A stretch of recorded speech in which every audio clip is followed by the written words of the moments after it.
हर मुल्क के कुछ प्राइम ऑब्जेक्टिव्स होते हैं जो किसी गवर्नमेंट के आने और जाने से चेंज नहीं होते।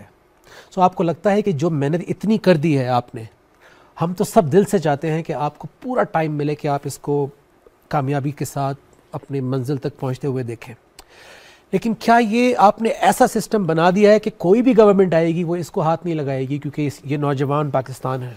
मैं ये सोचता ज़रूर हूँ कि 1.5 साल के बाद अगला इलेक्शन आएगा।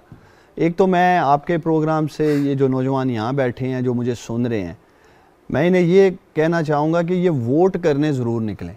वोट जिस मर्जी पार्टी को करें।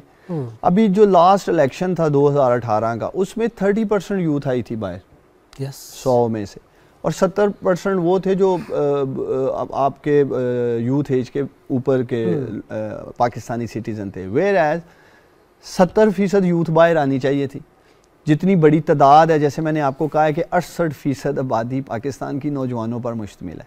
तो एक तो नौजवानों, आप ज़रूर वोट करने बाहर निकलें, क्योंकि पाकिस्तान के सबसे ज़्यादा शऊर रखने वाले ये लोग हैं जो यहाँ भी बैठे हैं और जो मुझे सुन रहे हैं, जो यूनिवर्सिटीज़ में हैं, जो कॉलेजेस में हैं। अगर ये इस सोच से बाहर नहीं निकलेंगे कि हमने किसको वोट देना है, पाकिस्तान के लिए कौन बेहतर है, हमारे मुस्तकबिल की कौन बेहतर है, हम कभी चेंज नहीं ला सकते। एक तो मैं ये इन्हें पैगाम देना चाहता हूँ, और दूसरा, कोई भी जमात हो, देखें नौजवान ही हर मुल्क को उठाया उन्होंने।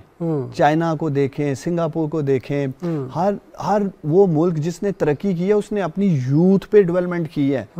यूथ ही है जो मुल्क को ऊपर लेके जा सकती है। मैंने इसीलिए कहा है कि कामयाब जवान प्रोग्राम कोई सियासी बुनियादों पे नहीं रखा गया, और मैं उम्मीद करता हूँ कि अगली हुकूमत जो भी आएगी, कामयाब जवान प्रोग्राम को अगले 5 साल मिलते हैं तो ये कम अज़ कम भी 5 टाइम्स ज़्यादा तेज़ी से आपको काम करता नजर आएगा। इसलिए कि तब तक जो इसके अंदर जो शो स्टॉपर्स थे, जो चीज़ें इसके रास्ते में रुकावटें थी, मुश्किल होता है, वो हमने हटा दी हैं। अब हर आने वाला साल कामयाब जवान प्रोग्राम का नौजवानों को तेज़ी से और ज़्यादा कामयाबियाँ दिलाएगा।